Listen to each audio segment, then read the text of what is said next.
اعوذ باللہ من الشیطان الرجیم بسم اللہ الرحمن الرحیم۔ عزیزان گرامی، ماہ رمضان المبارک کا مقدس مہینہ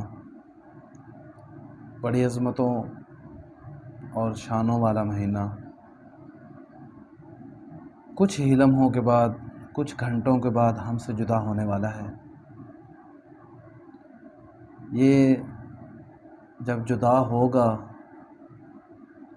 تو اپنے سحر و افطار، نماز تراویح، نماز تہجد کے لیے اٹھنا، کثرت سے قرآن پاک کی تلاوت کرنا، مساجد کے اندر رونقیں، یہ تمام کی تمام نعمتیں جو رب کائنات اس رمضان المبارک مہینے کے صدقے اپنے مخلوق کو، اپنے بندوں کو عطا فرماتا ہے، یہ ساتھ ہی ساتھ سب سحر و افطار کی نعمت، نماز تراویح کی نعمت یہ ساتھ ساتھ لے کر کے جائے گا۔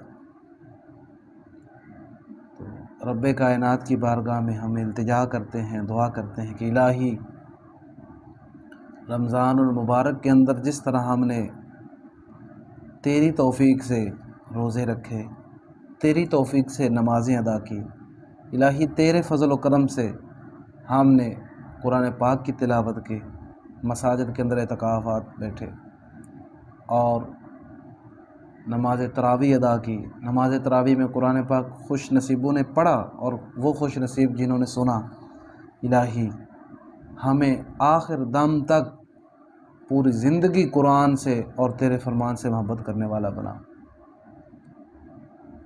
رمضان المبارک کا مقدس مہینہ جانے والا ہے اور شوال المکرم کا چاند کچھ ہی لمحوں کے بعد طلوع ہونے والا ہے، کچھ گھنٹوں کے بعد وہ طلوع ہونے والا ہے۔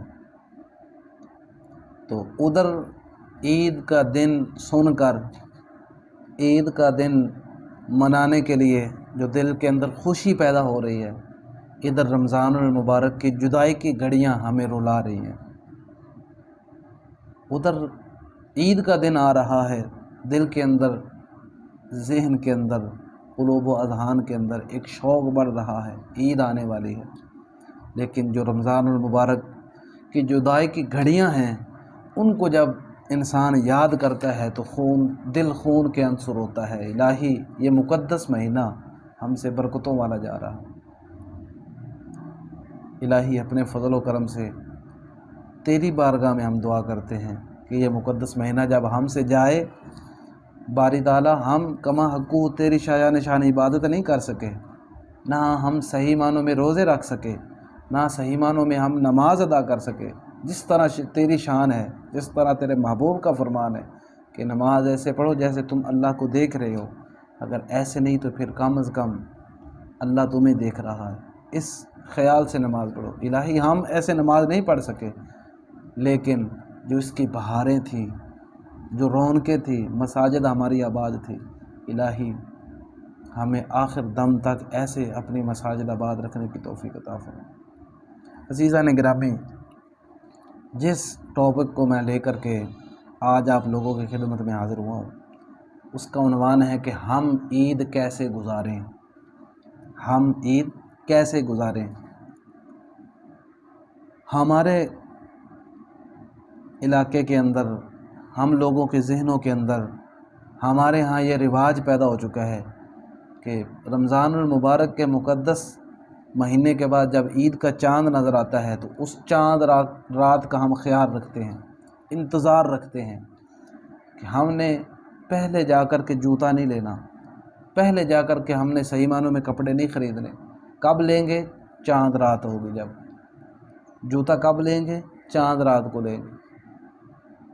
عزیزان گرامی، جیسے عید کا چاند نظر آتا ہے تو ہمارے ہاں یہ رواج بن چکا ہے، مشہور ہے کہ بھئی عید آ گئی، چلو موٹر سائیکلوں کے سلنسر کھولو، روڈوں پہ ہو جاؤ، چلو بھی آج چاند رات ہے، ساری رات لہو و لعب میں گزار دیں، طرح طرح کے فضولیات بازاروں میں جائیں، عریانی اور فحاشی جیسے عظیم بڑے گناہ ان کا ارتکاب کیا جاتا ہے۔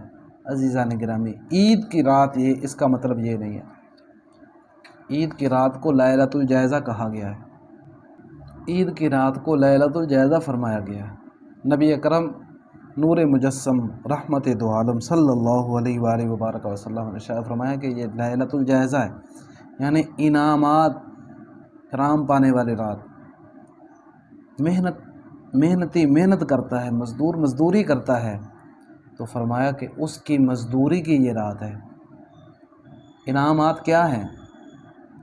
पूरा माह जो आदमी रोज़े रखता है, नमाज़ें पढ़ता है, हज ज़कात अदा करता है, अल्लाह रब्बुल इज़्ज़त की तौफ़ीक़ से उम्रे पर जाने की सआदत होती है, कुरान पाक की तिलावत करता है, तो फरमाया इन तमाम खूबियों का, तमाम तर आमाल सालिहा का बदले की रात है ये। तो हमें इस रात के अंदर अपने मालिक हकीकी से अपनी उजरत तलब करनी चाहिए। जिस तरह आदमी सारा दिन मेहनत करता है, मज़दूरी करता है किसी के यहाँ, तो शाम के वक़्त जब मज़दूरी का वक्त आता है तो उसको मालिक के सामने नज़र झुका के बैठना पड़ता है। मालिक के सामने उसको बुलंद आवाज़ से नहीं, धीमी आवाज़ से, खूबसूरत सोहने अंदाज में वो उसको बात करनी पड़ती है कि मालिक मुझसे खुश हो जाए, मेरे काम पे खुश हो जाए और मुझे उजरत देने में ताख़ीर न करे और मुझे आइंदा भी काम के लिए बुलाए। अगर बंदा जिसका काम किया है उसके सामने बदतमीज़ी से पेश आए तो वो दोबारा फिर बुलाने को तैयार नहीं होता। अज़ीज़ान गिरामी, बिला तशबीह हो बिला तमसील, अल्लाह रब्बुल इज़्ज़त से ये इनाम कराम पाने की रात है।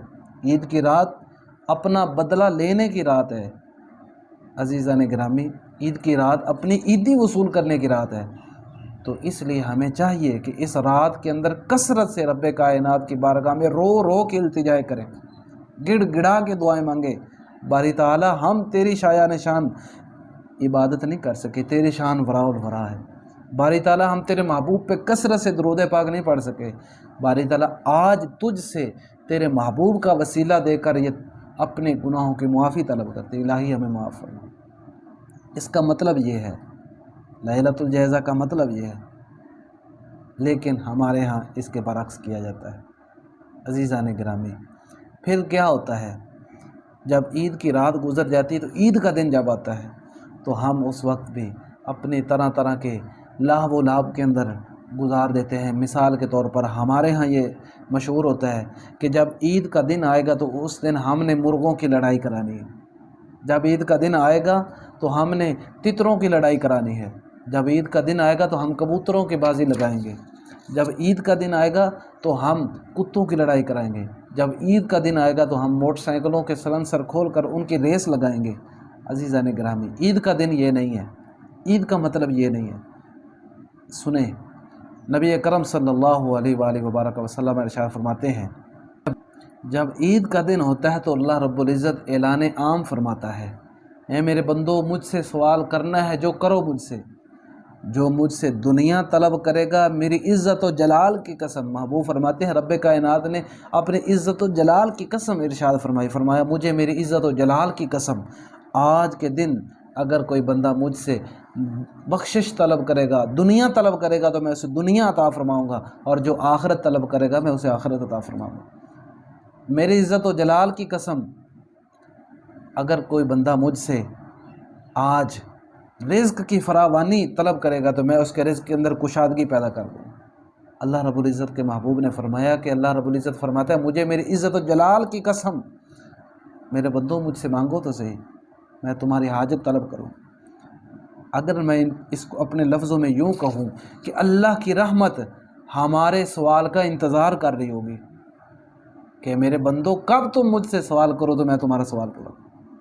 मेरे महबूब सल्लल्लाहु अलैहि वसल्लम इरशाद फरमाते हैं कि जब बंदा इस हालत में कि ये सब कुछ तलब करने के बाद ईदगाह की तरफ जाए और नमाज़ पढ़ कर के वापस आएगा, तो महबूब फरमाते हैं कि जब बंदा इतने सवालात करेगा, रब से माफ़ी तलब करेगा, बख्शिश तलब करेगा, तो उस वक्त अल्लाह रब्बुल इज़्ज़त को इस कदर पाएगा कि अल्लाह रब्बुल इज़्ज़त उसकी बख्शिश फरमा देगा, अल्लाह रब्बुल इज़्ज़त उसकी मग़फ़िरत फरमा देगा।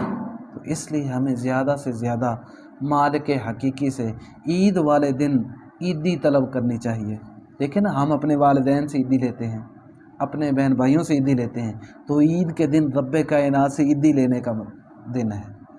اللہ رب العزت سے عیدی کیا ہے؟ الہی ہم تیری عبادت نہیں کر سکے، ہم تیری شایان نشان بندگی نہیں لا سکے، مولا تو غفور الرحیم ہے، ہم گناہ گار ہیں، اپنے محبوب کے صدقے، اپنے محبوب کے نواسوں کے صدقے ہماری بخشش فرما۔ اس صورت میں اگر ہم عیدی وصول کریں گے تو یقیناً ہمارے ماہ رمضان المبارک کا جو مہینہ آیا وہ بھی ہم سے راضی ہو کر کے جائے گا، اور اللہ رب العزت ہمیں آئندہ بھی روزے رکھنے کی بھی توفیق عطا فرمائے گا، اور آئندہ اپنی عبادات کرنے کی بھی توفیق عطا فرمائے گا۔ وما توفیقی الا باللہ۔